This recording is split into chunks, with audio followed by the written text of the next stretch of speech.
Today, as Christians,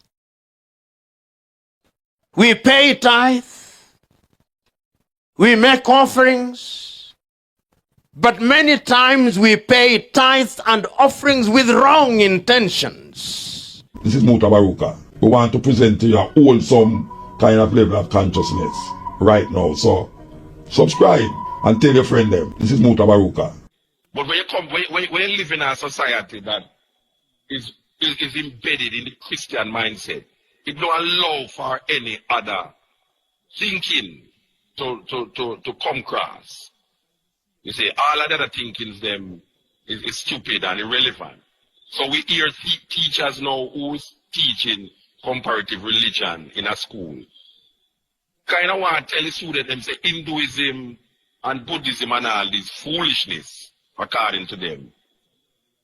It's just some little foolish stories. So what we find now is that even though Christianity, or they would say God allow Christians to live, but the Christians allow the devil to live. Because it is through this doctrine of Christianity why the devil is so prominent in our life. When Christianity introduced the opposite of God, because we must remember that in Judaism, when something happened to Israel, them never blame it on the devil. Them just say something them do. Why God punish them? So God punish you and certain things happen to you. There's a judgment that takes place against you by God. The Christians introduce an opposite to God named the devil. So there's this continuous fight between the devil and God for power. So I would really declare that it's really Christianity allow the devil to maintain itself, even though people might say the devil did exist before any Christians. Well, the devil never exists in the Old Testament until Job. It come out in Job, and they don't even know who write Job. But Job is really a very important story. Very important story to the whole idea of the strength of man and the perseverance of man still.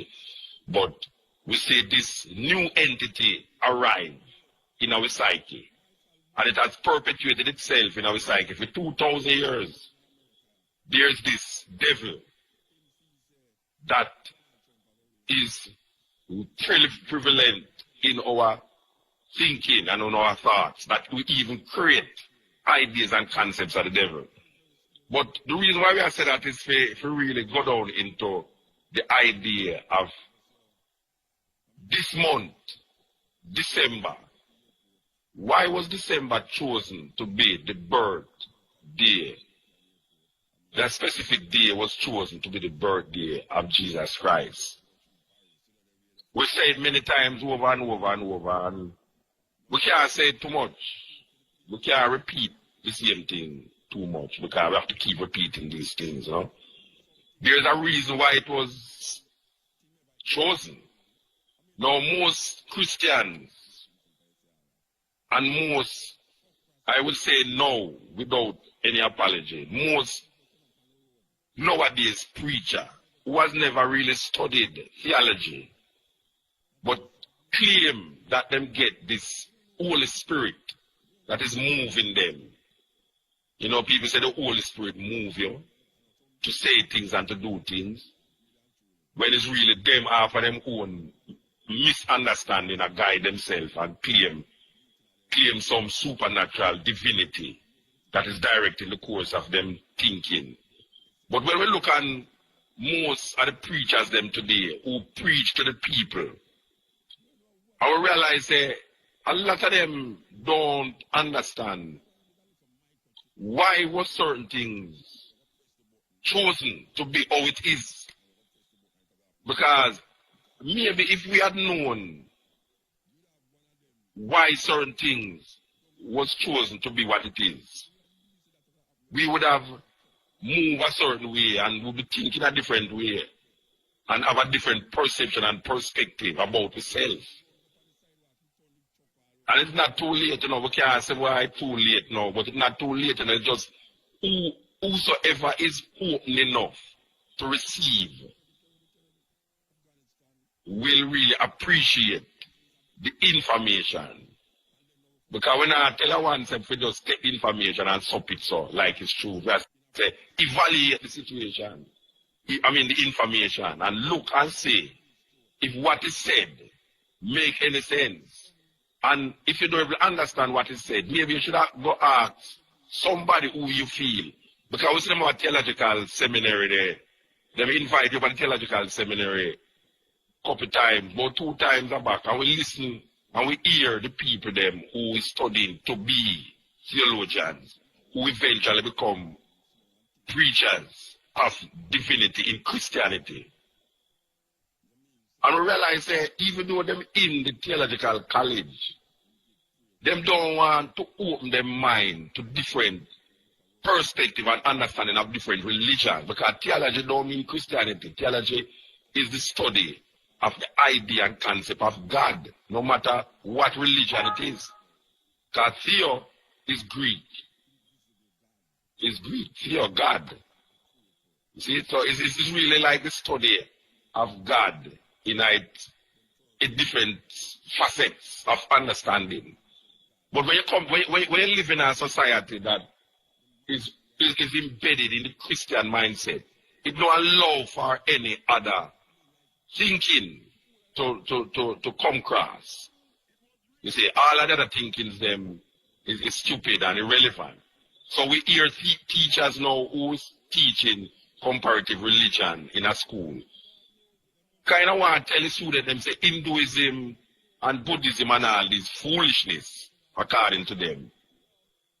It's just some little foolish stories. What we must really center our mind on is Jesus Christ. So there's no scope and no opening for the student to understand different perspective or how different people see things outside of their environment.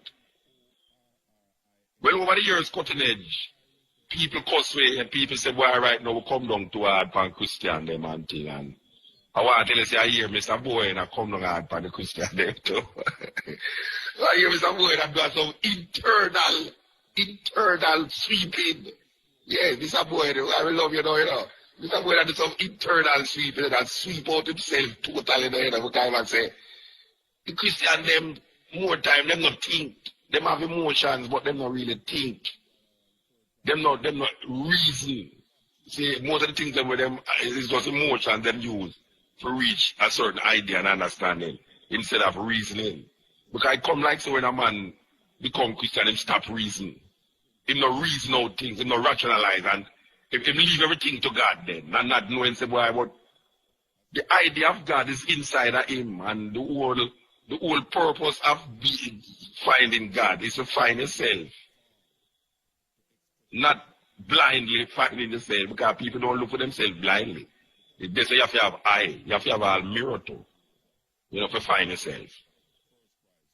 So, when we hear all young going and leak out, and I say, well, right now, him find say, most of the Christians them in Jamaica, them not really have no rational intellect to really reason and come to a total understanding of what them believe in.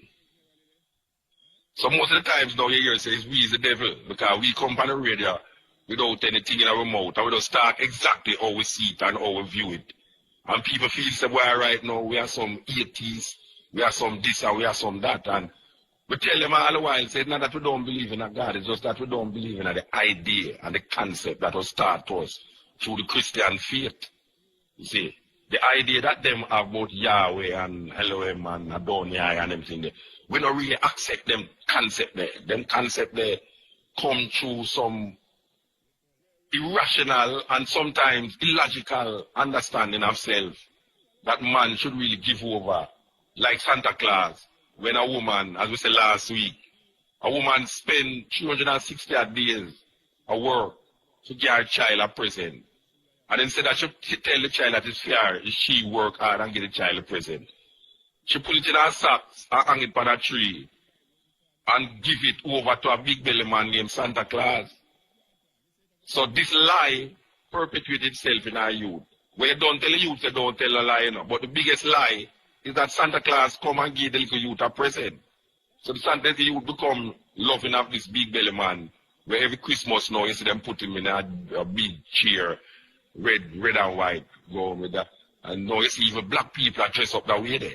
You see, last week we talked to our brethren about the White Christmas, the song White Christmas, and he couldn't even comprehend the psychology of White Christmas and how White Christmas maintain itself in the idea that white is beautiful, white is pretty, and all these things. He couldn't comprehend that.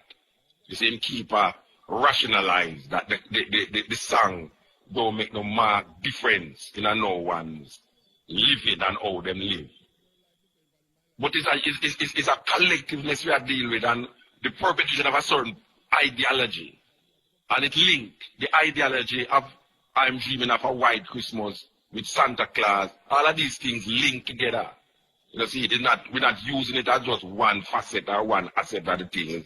It's a totality, a sum total of a mindset that has been perpetuated on us for years through a European philosophy and ideology that it's very difficult for us to come out of it. Very difficult to come out of it. And a lot of these ideas is maintained through grandmothers and great-grandmothers and grandfathers and great-grandfathers who declare these days now as very corrupt days, when it is because of those teaching perpetuating itself and what we call genetic memory, where the child becomes a person even in the womb of the mother. Even in the womb of the mother, the child is a person. So the child is feeding from the mother. The psychology, as we said last week, one of the ways them pacify the male resistance is to tie the father to what them call it. Yeah, tie up the father between two arms and make the mother, the pregnant woman, watch this cruel, inhuman action where they would put black people, black man, after whipping them 100 lashes, would have sprinkled salt in the wound them and make cat run over them back. This is documented. This is how my Muta Plo Lumuba said. Documented. And make the pregnant woman watch. And this develop a certain psychology in the woman where if when our child born, in order not to make our child go through that kind of torture, she teach the child not to fight. She teach the child not to be a what you call a revolutionary. So it pacifies the youth. So we can say, oh, the fear is a love fear, you know. The love for the child, but the fear grip the mother so much that the mother don't really want her child to come out to fight against a system that is a cruel and unjust system. So when you start to wake up to this reality now, you become a rebel without a cause because you are now rebelling against something and don't know why you're rebelling against it in a very unstructured way. You find a whole heap of people are rebel in a very unstructured way. You understand? So, why we are saying all of that is to come to the whole idea that it is very important that when we play certain things on the radio, and we don't want a man just look and say Muta is a Rasta. So, him not listen. We are saying Muta is a person who will give information. And it depends on what you want to do with the information now. Because I don't listen and I gather and I throw away. Where I don't want, I throw away. Where I want, I hold in my consciousness. So I am just passing this information to you now, and you must know what you want to do with the information. And we are saying, don't bother feel like say boy right now, you can't listen because you done seeping in your thinking already. Because, look here man, it's a long road man. Nobody can reach to the top of the mountain. Sometimes the mountain have to come to Muhammad still. And we are saying, knowledge is power. I know we and the Christian them gonna get on quite okay if them just keep it in the faith. Yeah, if them just keep it in the faith, it will be so wonderful. Instead of going out there preaching like this thing is physically real and not metaphysically real, you know, it's like these things that they believe in is a belief, it's faith. And I listen to say, yeah, question a man faith, you know. Who is man to question the next man faith, you know, question the faith.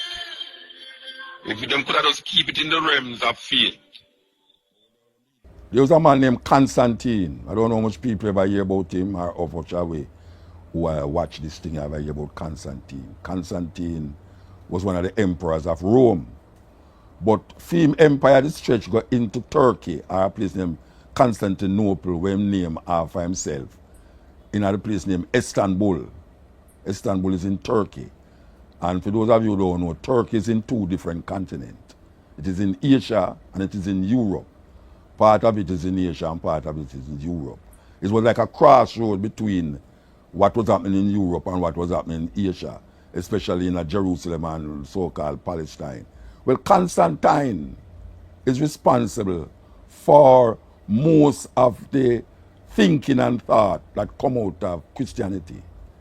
Because we must understand that Christianity, as it was now, never start in Africa, even though the people them who create the idea is African. But the Europeans carry it to the next level, the unbelievable level that really make the whole world accept it. And when I say the whole world, I mean the whole Western world. And Constantine was the main man. Constantine had an empire that stretched, as we say, from Constantinople way over there. So. And there was a time when him going to decide now how to make Christianity be more palatable to the world. Not like where the so-called Jews them did that talk about, or where the people them in a way. Because what happened was that there was a group of people who was fighting against the Roman Empire, the Greco-Roman Empire. So them create a lot of little war zealots, them call them zealots. And them fight against the Roman Empire with violence. Now, the Romans needed to pacify these people. And the only way them could pacify the people them is to attack them belief system and them culture. And one of the ways that them do it was to use a guy named Saul, otherwise called Paul. Paul was a Roman citizen, and him claimed him get a vision when he got to Damascus. And him changed. Because even though him used to persecute the so-called followers, him himself get converted. And when you look at the New Testament, Matthew, Mark, Luke, and John, we really don't know who write them. You know, we really don't know who write them. But we know, say, Constantine, 200 years AD or something like that, him call a conference with bishops to rectify once and for all what is Christianity, what is the character of Jesus and all these things. When Jesus was just a normal man. I wouldn't even say Jesus because I never named Jesus. There was no Jesus in history. There was a man named Yeshua. Yeshua was a Hebrew. And them other a thing named Christ by him name. Christ is not Yeshua last name. Christ mean anointed. So you have a what you call a historical man and a mythical man. And them combine the two of them just like a lot of the things them that you believe about Jesus right now was there before Jesus born. All of the religions, the major religions them of the Eastern world, was long before the so-called Jesus born. We talk about Buddhism, Mithraism, Zoroaster, all of them, and the Isis concepts, all of them derived from those places, like they have 500 years BC. But this one take over because Rome was what we call the Empire of Rome was controlling the Western world. And they sit down and conceive and make laws that govern Christianity and then put it out there as the gospel. And this gospel was to pacify the rebellious Jews them in Palestine, in Israel. And that is how them get for really maintain them power. They maintain them power by causing the people them to be so passive in them thinking and giving up them culture that them now have the strength to fight. And we see this happening right now. We see it happen right now. That the fighters of the African Revolution get pacified most of the time because of religious belief, religious concepts that is coming from this book that most people I tell you say is African people, is black people write it. Black people never have nothing to do with it more than say we did live a certain life that was before the book. And these guys take that lifestyle and inject it in a freedom lifestyle. So them fuse Roman, Greco-Roman culture with Jewish culture and make out and become Christians. And that is how Christianity come. Christianity is not here to free you. Christianity is here to pacify you. And the more African people go into this idea and this concept of Christianity, is the more them get pacified into becoming a part of the Greco-Roman Empire. Yeah, this is Muta Baroka. I want to introduce you to a different style of programming on the media. Today, as Christians, we pay tithe, we make offerings, but many times we pay tithes and offerings with wrong intentions. We think that we are in a casino and that we are investing and God will make us millionaires. And when we don't get the millions, we get disappointed. And we who are here as professionals today, it is a day to interrogate ourselves, to ask ourselves questions wherever we are, whether we can pass the litmus test. Suppose there was to be a rapture today, that Christ were to come today, on the basis of the criteria that is provided in the Bible, would you get to heaven? Ask yourself that question. It is not the number of services that you attend every year. It is not the tithe and offerings that you pay. Would you get to heaven by your very actions?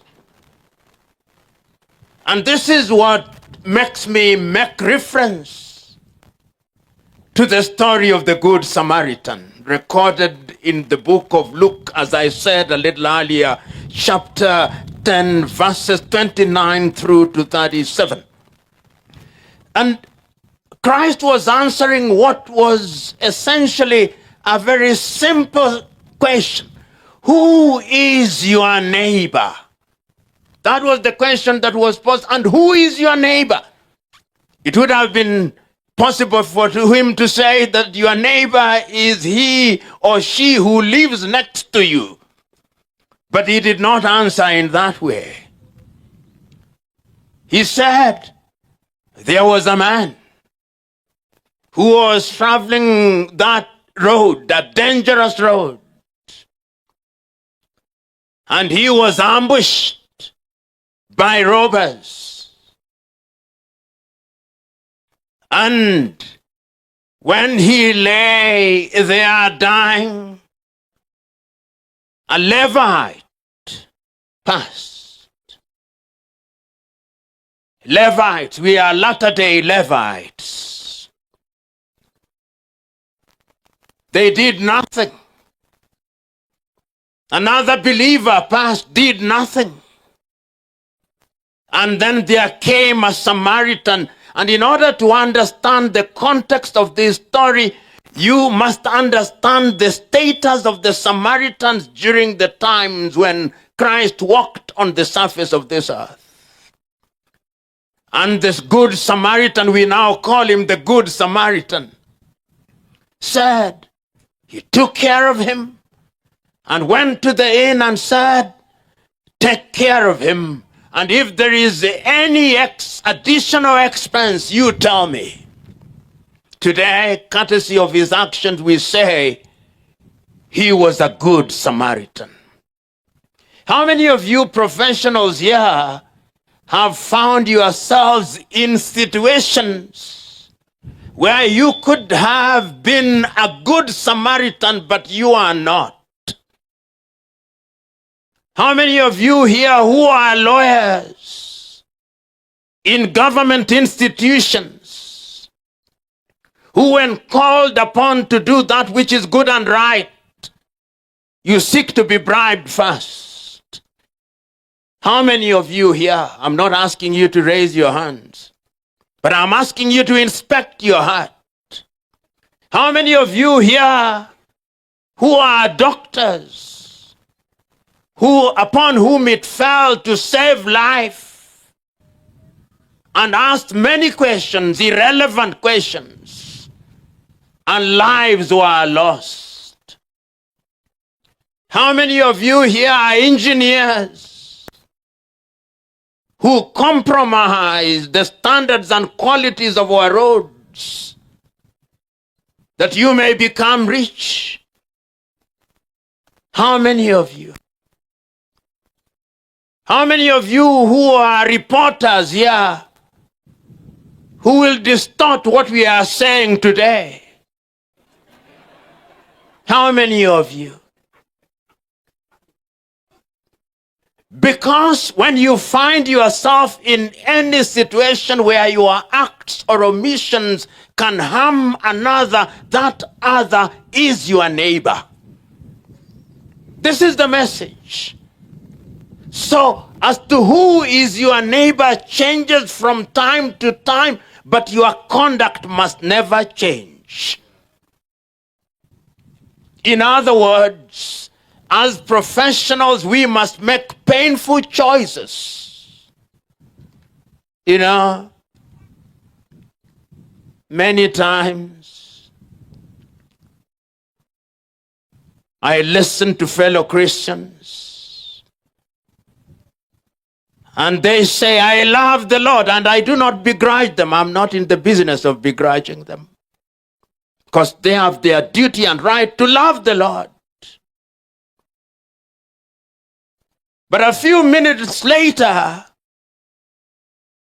when they are driving on the road, they do not love the other motorists. And I said, how can they possibly be conducting themselves in a manner that could lead to the death of the other motorists, and then they say they love the Lord? In John 1, you are told that you are a liar if you are such a one as that. And you know, in this country, when we say there is corruption or evil, all these other things, who are the midwives of corruption in this country? Professionals. We are the midwives. Look at any institution that is collapsing or has collapsed. Who has presided over the collapse of such institutions? Is it not us who are professionals? Do we make the right choices when we are called upon to make the right choices?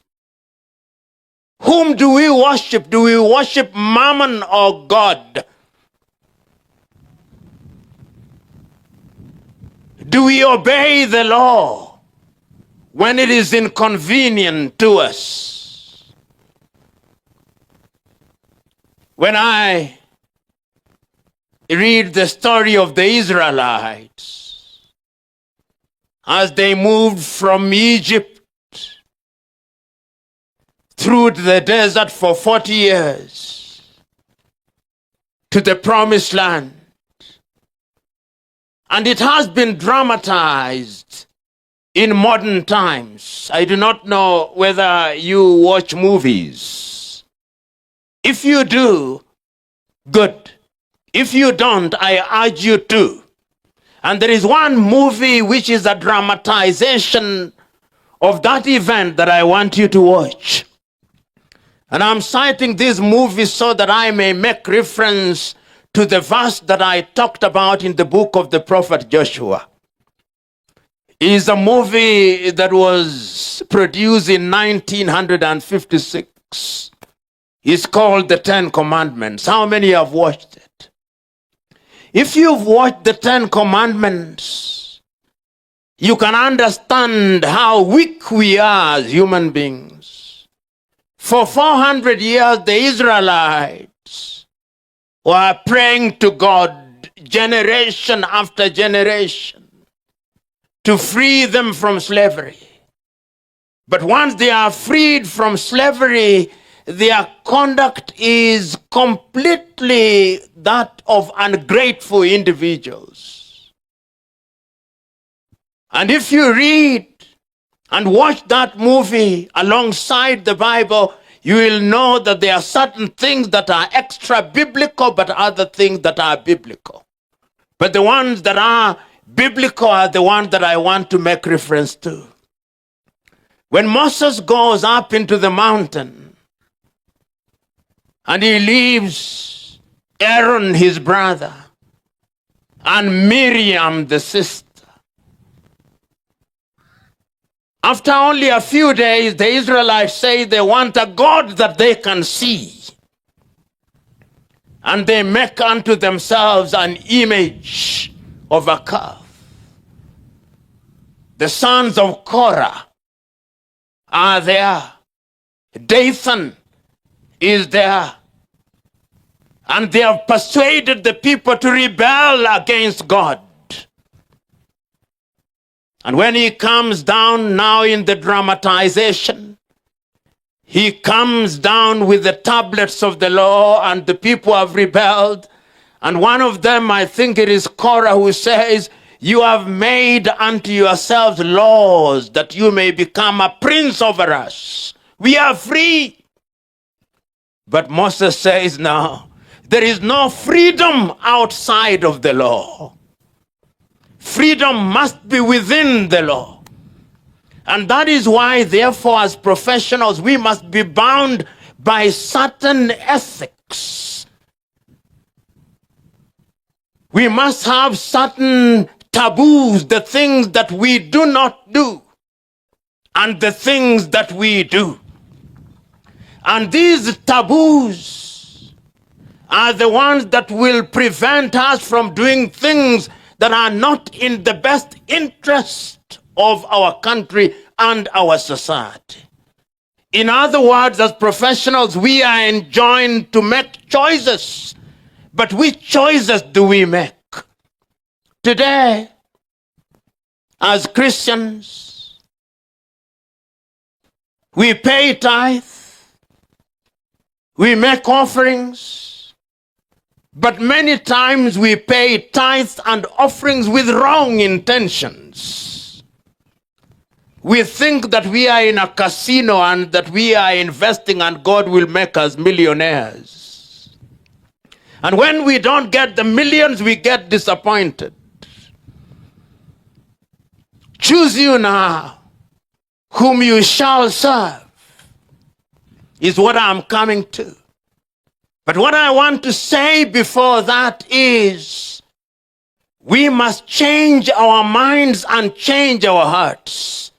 This morning, I was telling the good president here, and we were reminding ourselves that it's not lost on us that the Bible says that out of the whole group that left Egypt, only 2 entered the promised land. Only 2. Joshua and Caleb. The rest died because they had left Egypt, but there was too much Egypt in them. You can leave Egypt, but Egypt is still in you. So today, we who are professionals here, we must ask ourselves the uncomfortable question. Is Egypt still in us, or we have left Egypt and exorcised the ghost of Egypt? And that is how I understand the famous statement that is recorded in the book of Joshua at chapter 24, verse 15. Because the people were undecided. The people were undecided whether they should worship God or they should worship little gods. And he says, you must now make a choice. You must not be of two minds. Choose you now whom you shall serve. You know, when I look at us as Christians, I look at us as professionals, I look at us as a country, I look at the judgments that we make as a country, I ask myself, if it is said of us that in determining who is a Christian, there is no Jew nor Gentile, no slave nor free. Do you remember that? There is no Jew nor Gentile, no slave nor free. But here in a country where we have professionals, one of the greatest diseases is, we call it ethnicity or tribalism. We are one of the most ethnic countries on earth. The blood of ethnicity is thicker than the blood of Christ.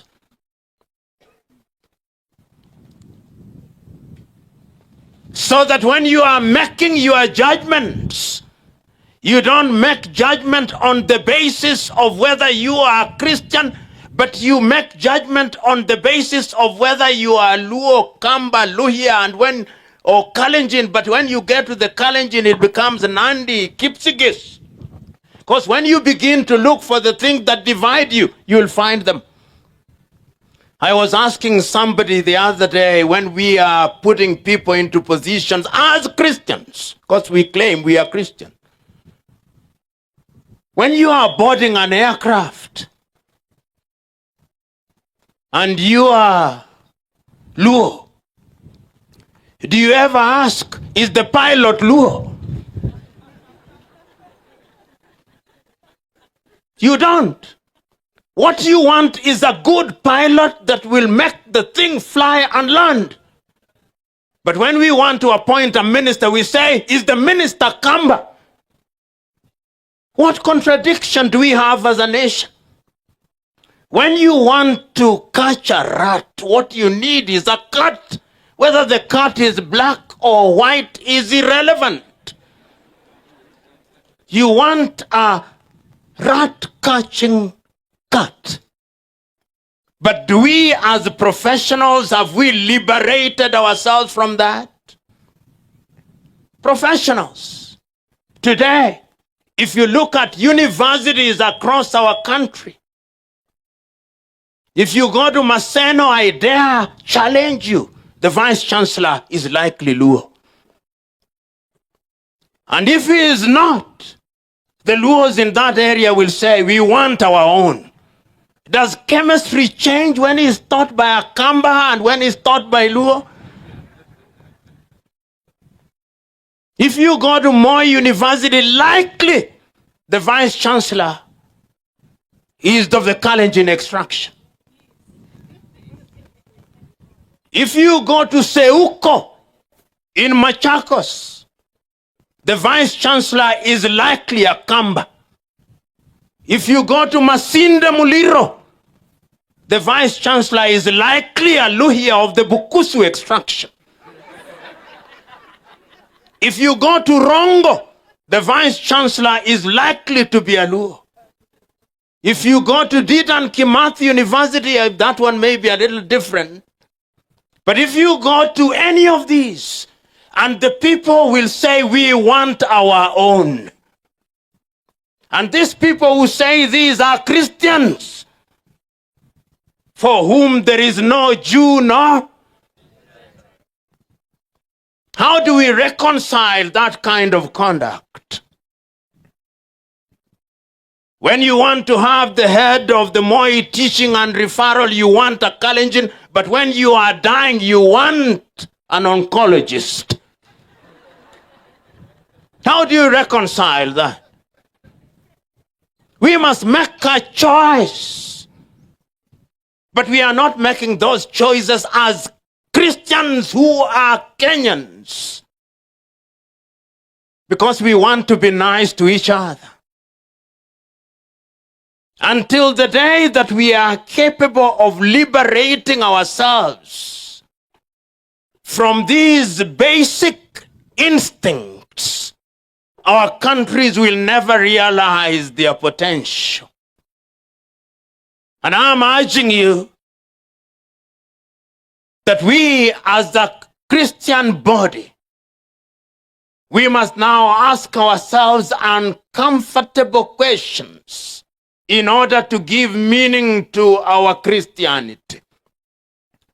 You know, I now know churches, and there is a very good friend of mine who is an archbishop of the Catholic Church.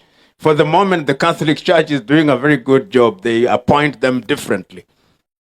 But I know a church which I will not name, because you may recognize it. And I want to be politically correct. In which you cannot be a bishop unless you are an aborigine of that area. We have now put Christ and God into ethnic pigeonholes. And it is we professionals who preside over that. If you go to different parts of Kenya, you are in West Pokot, you are in Elgeyo Marakwet, you are in different parts in Kisii, the people who are not professionals never talk about these things. It is we professionals who remind them about their ethnicity, which ought to be celebrated. Ethnic diversity is something to be celebrated. It is the use of ethnicity as an instrument of judgment and discrimination that must be condemned. There is nothing wrong with our ethnicity. God, in his divine wisdom, made us different because he is a God of diversity, because diversity is what creates harmony. But if we choose to use our diversity to destroy the harmony that we have, then we can never realize our potential. You professionals who are here, I want you to reflect. There was a time in this country,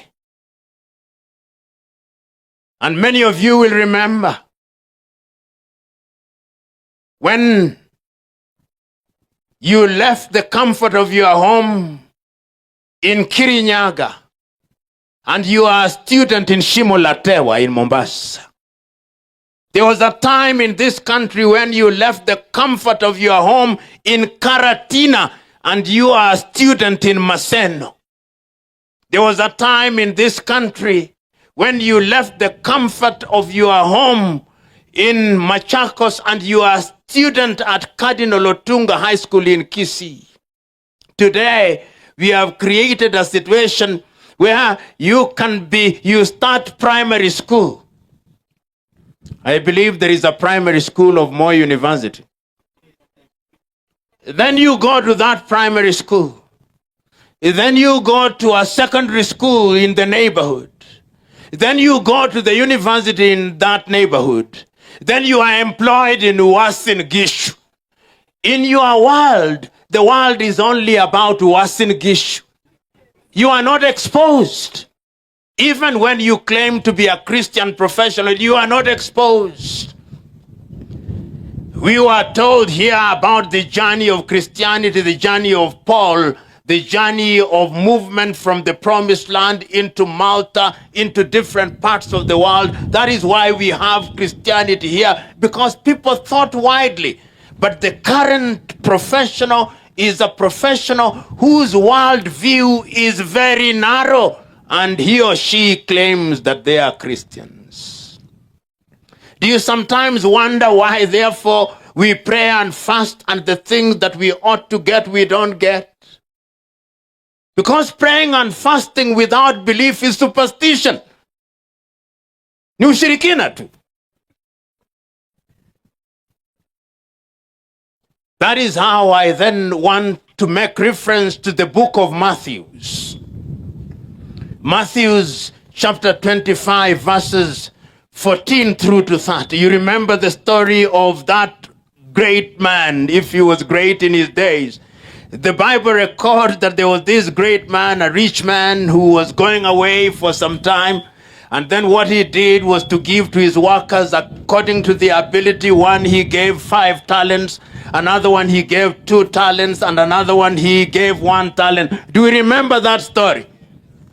And do you remember that when he had gone out for a long time, he came back, and to the one that he had given 5 talents, he asked, Master, he told him, Master, you gave me 5 talents, I've worked the 5, and here are my 5. Therefore there were 10. And to the one that he gave 2, he said, Master, I've worked the 2, and they are now 4. And he said, good worker. And to the one that he gave 1, he said, I know you.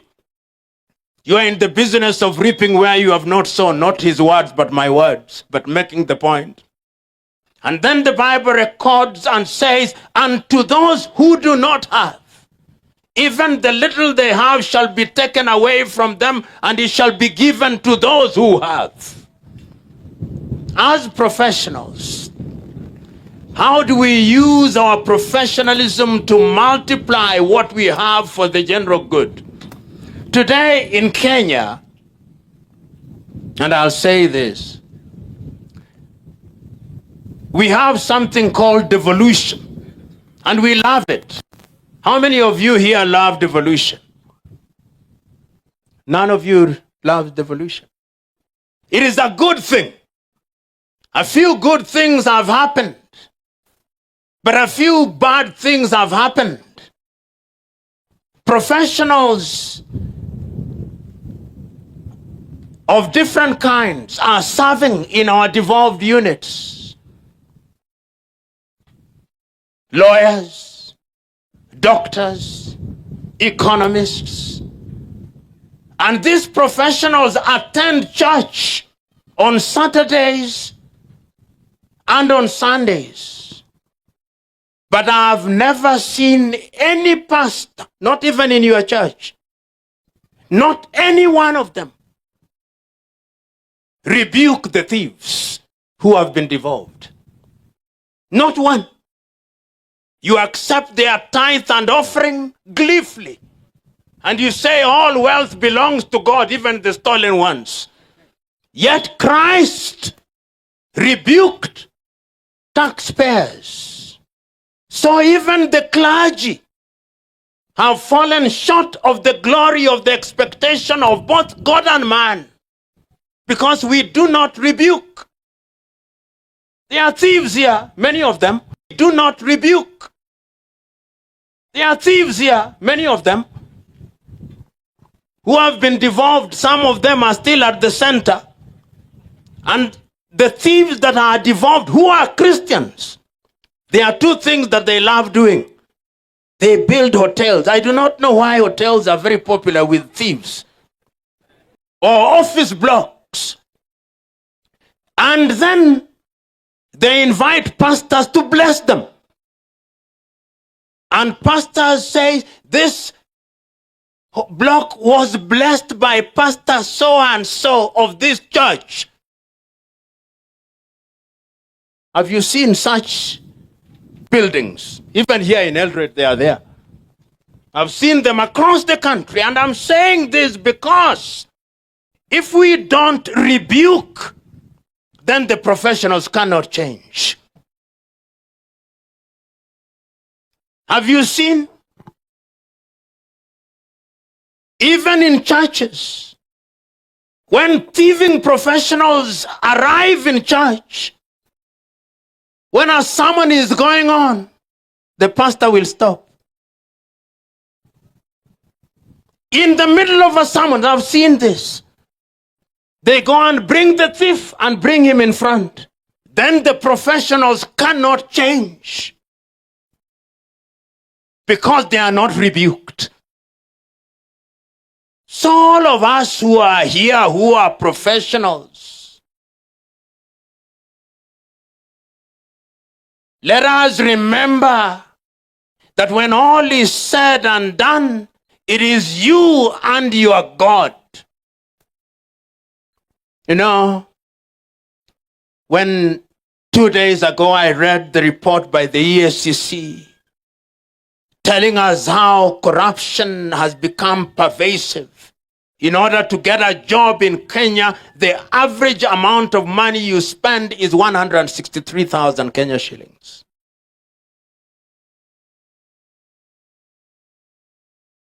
Only one clergy, to my knowledge, has spoken about it and against it, Archbishop Muheria. None of the clergy.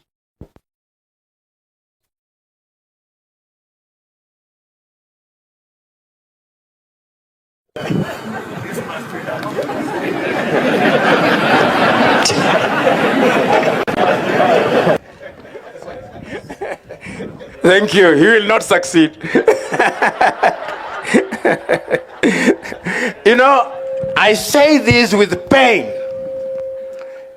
because it is we who are professionals who can change this. But are we willing to change? Are we willing in our own small ways to change? Because you cannot possibly change everybody, but you can change yourself. Kwa Kiswahili wanasema jishinde ushinde. Jishinde ushinde. Are we ready? You lawyers who are here, who are professionals, you judicial officers who are here, who are professionals, are we ready to ensure that justice according to law is done on the basis of evidence rather than on the basis of the size of our pockets?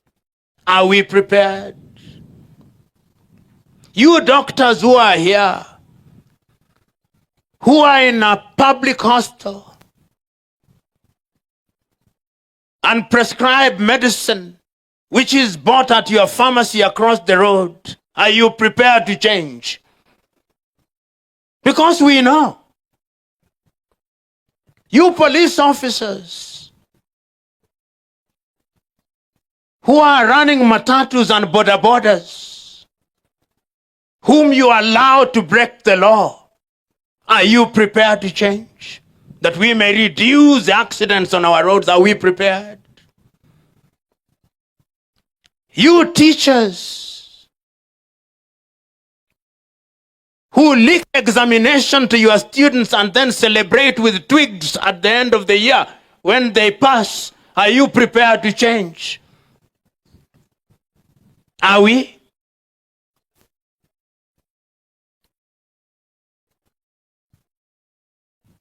You town planners who are approving buildings which collapse and kill, that you may become a millionaire, are you prepared to change?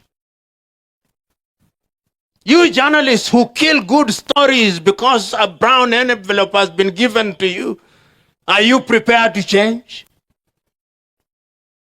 These are the painful questions that this country must ask. You politicians who are also professionals in your own right and run CDF, and you've incorporated 10 companies in which your drivers are the directors, trading with yourself. Are you prepared to change? UMCAs, who are now political professionals, who are crying for the World Fund because you have companies which you have incorporated. Are you prepared to change? Are you prepared to be Christians? As a friend of mine, you remember the conversation I started with, we concluded by saying that kuna Wakristo wa aina mbili. Wakristo uchwara na Wakristo halisi.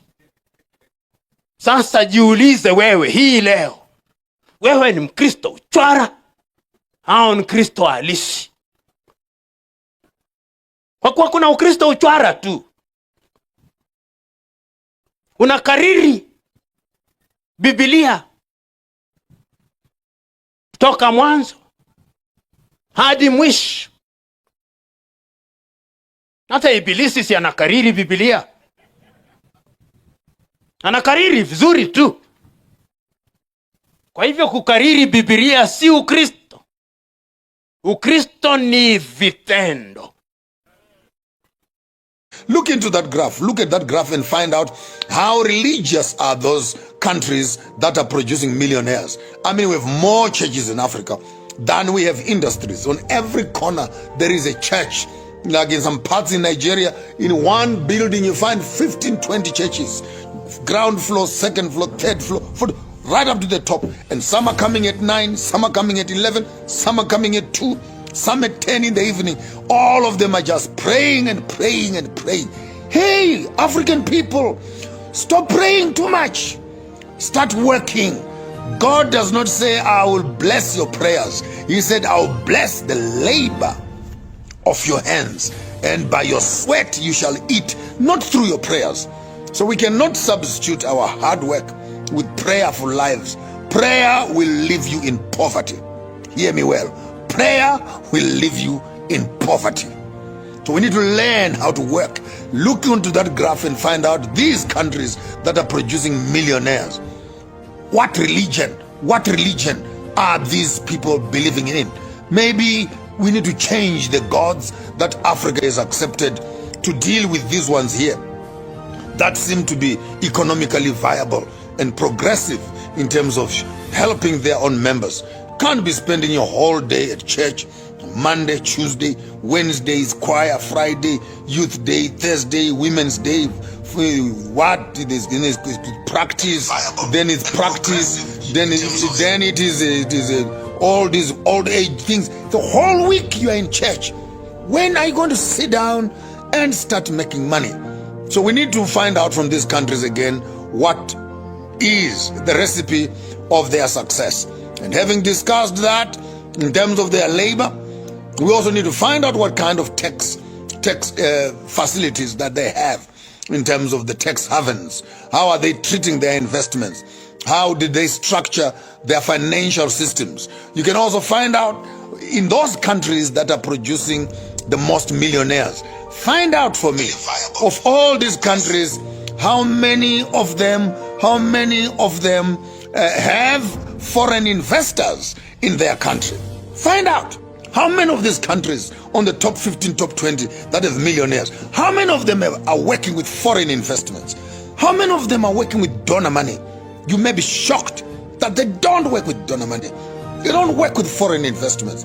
And while you're asking that question, ask again these countries that have more millionaires. Who owns their banks? Who owns their banks? Who owns their insurance companies? These countries, who owns their insurance company? And while you're trying to answer that question, answer this one also. Who owns their land? Who owns their land? Because land is a means of accessing finances. So you walk up to the top 20 country companies and find out who owns their banks, who owns their insurance, and who owns their land, who owns their industry. And you, just when you thought you had had it all, find out what kind of raw materials have they built their industries on. Are these locally produced? Find out again, are these locally produced goods? Are these locally produced raw materials? Where are they getting their raw materials from? And at what cost are those raw materials? And when you have answered that, find out again, are these countries democratic? That have the top 20 that are making the most millionaires. Are these countries democratic? When last did you hear of elections in Sweden? When last did you hear of elections in Switzerland? When last did you hear of elections in Hong Kong? When last did you hear of elections in Singapore? When last did you hear of elections in Denmark? While we as Africans are busy getting confused about these elections, 5 years, find out from these countries, are they democratic? And after answering the democracy question, find out if they conduct elections. And when last did they have elections, including Britain? When last did you hear of elections in Britain? And having answered that, you also want to find out not only about elections, but ask these countries again, how many political parties do they have? These countries that have the most millionaires, how many political parties do they have? How many political parties do they have? You will find that in Zimbabwe alone, while we're heading for elections here, 150 political parties, with every one of them wanting to be a president. So we want to find out what politics, what kind of politics are these countries playing with, so that maybe we can learn a lesson or two also of how to adjust our political system to produce these millionaires that we are hearing and we are reading about here. Are these countries democratic? Do they run elections? How many political parties do they have? And not only that, you also want to find out what culture do these people adhere to that are making the most millionaires? What kind of culture are they built upon? Are they supporting? What kind of ethics and moral ethics? What are their functions? What's their science? What is the science of their success in terms of their spirituality? And you also want to find out how they've been able to manipulate their economies to create these millionaires. And what must our students in Africa learn after studying what other countries are doing to create millionaires? So yes, there you have it. You have Switzerland on top of the list. You have Hong Kong, you have Kuwait, you have Australia, then you have USA, New Zealand, Netherlands, Denmark, Canada, Sweden, Belgium, Spain, France, UK, Ireland. And then at the bottom of the food chain, then you have Cambodia, you have Turkey, you have South Africa, Indonesia, Brazil, India, Russia, Mexico, as you are going further up the list. So maybe in terms of our curriculum, I conclude, we need to study this information from the cradle to our universities. Not only to study for the sake of historical study, we need to study the science of creating sustainable communities. And I bet you my bottom dollar, all the questions that I'm asking you on the top side. How must we teach our children? How did they make their money? What systems and industries did they build to create such millionaires? What is their value chain? And how and who owns it? How does it function and who owns it? What raw materials are they being used to build these wealth bases? Who owns their banks? Who deposits in them? What tax laws have they used to secure such economy from foreign funds? Are they democratic? When last did they conduct their elections? How many political parties are in these countries? What is their curriculum? And what do they teach their children? What is their relationship to their culture as it also relates to their wealth creation? How can we also learn to manipulate our systems to create such? How much learning do we need to understand that you can never trust your economy in the hands of other people and think that it will be sustainable and you can produce self-sustainable people and create millionaires? It must be part of the curriculum in our universities, in our high schools, in our primary schools, in our cradle roll and crash, how to become a millionaire.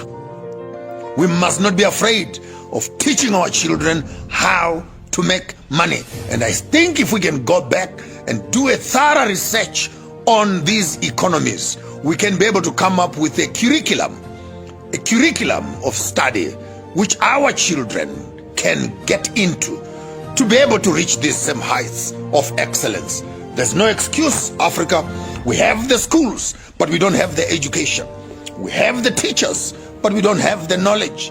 We have the raw materials, but we don't have the technology. We have the politics, but we don't have the economics. We have the people, but we don't have the brains. And what we don't have seems to outweigh what we have. Africa is not poor. It's the people who are poor. Continent is rich, but the people on the continent are poor. And they are poor not because of what is underneath their ground. They're poor because of what is between their ears and what is between the ears of their own leaders. Therefore, we go to study such information so that we can come to ourselves, call the Department of Education and say, transform this bush Bantu education, translate it into this which can develop children for the future. We need to go back to our economic books and burn them. MP3 squared, what stupid little formulas of the Western world, and come around and say, how do we write our own economic books that speaks to our resources and transform our society?